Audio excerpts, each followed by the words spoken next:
Draw the structural formula of the following compound and write their IUPAC name.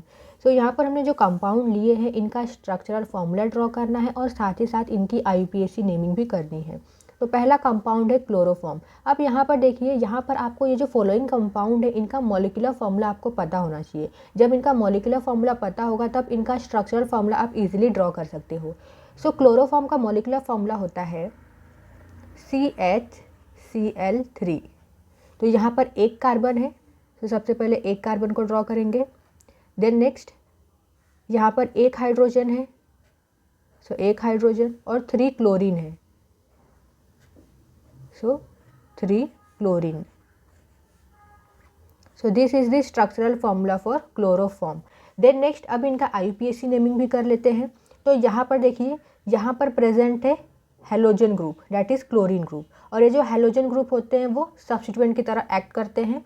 तो यहाँ पर ये जो क्लोरीन ग्रुप है ना, इन्हें हम क्या करते हैं, इन्हें हम एज अ प्रीफिक्स लगाते हैं। जितने भी हेलोजन ग्रुप होते हैं उनको हम पहले लगाते हैं। तो यहाँ पर देखिए 3 क्लोरीन ग्रुप है, तो क्लोरीन के लिए हम वर्ड क्या लगाते हैं, क्लोरो लगाते हैं। लेकिन क्लोरो के पहले क्या लगाएंगे, यहाँ पर 3 टाइम्स है क्लोरो ग्रुप, तो वर्ड लगाएंगे ट्राई। तो सबसे पहले यहाँ पर हम लिखेंगे tri, then chloro.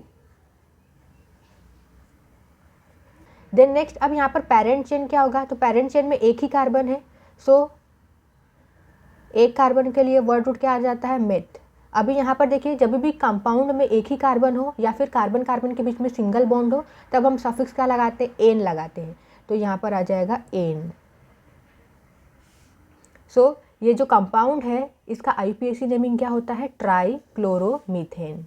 Then second is formaldehyde. तो फॉर्मल्डिहाइड का फॉर्मूला होता है HCHO। अब जब आपको फॉर्मूला पता चल गया है तो आप इजीली इसका स्ट्रक्चर ड्रॉ कर सकते हो। अब देखिए, ये जो CHO है ये क्या है, ये अल्डिहाइड ग्रुप है, ठीक है, और इसको हम इस तरीके से रिप्रेजेंट कर सकते हैं, C डबल बॉन्ड OH, ठीक है। ये जो अल्डिहाइड ग्रुप होता है CHO, इसको आप इस तरीके से भी ओपन फॉर्म में लिख सकते हो, ठीक है। तो यहाँ पर हमने CHO को इस तरीके से ओपन करके लिख दिया है। अब ये जो कार्बन है इसके यहाँ पर एक हाइड्रोजन है, ठीक है, लेफ्ट हैंड साइड पे। तो ये कार्बन है, तो इसके यहाँ पर ये जो बॉन्डिंग है यहाँ पर आ जाएगा hydrogen. So this is the structural formula for formaldehyde. अब इसका IUPAC नेमिंग क्या होगा, तो यहाँ पर देखिए एक ही कार्बन है, तो वर्ड रूट आ जाएगा मेथ, यहाँ पर आ जाएगा एन।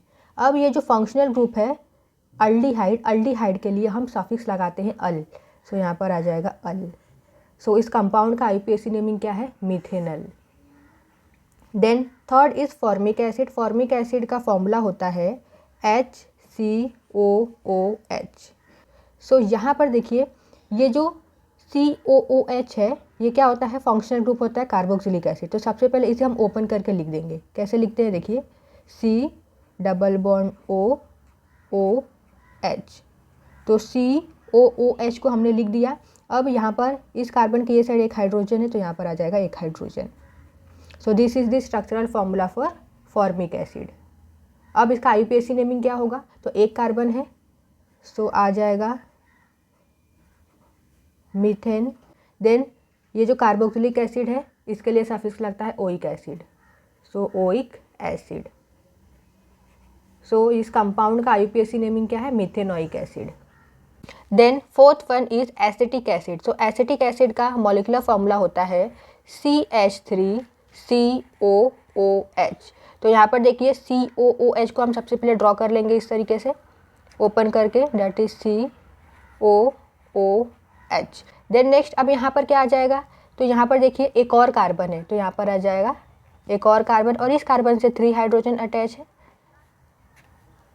तो इस तरीके से 3 हाइड्रोजन को ड्रॉ कर लेंगे। So this is the structural formula for acetic acid. Then next इसका IUPAC नेमिंग क्या होगा, तो यहाँ पर देखिए 2 कार्बन है, सो आ जाएगा इथ, और कार्बन कार्बन के बीच में सिंगल बॉन्ड है, सो एन। अब इस functional group that is carboxylic acid के लिए सफिक्स लगता है ओइक एसिड, सो यहाँ पर आ जाएगा ओइक एसिड। सो इस कंपाउंड का IUPAC नेमिंग क्या होता है, इथेनोइक एसिड। सो इस तरीके से ये जो फॉलोइंग कंपाउंड है इनका स्ट्रक्चरल फार्मूला और IUPAC नेमिंग आप लिख सकते हो। सो आई होप कि आपको ये टॉपिक समझ में आया हो। अगर वीडियो समझ में आई हो तो वीडियो को लाइक कर दीजिए, शेयर कीजिए एंड सब्सक्राइब कीजिए।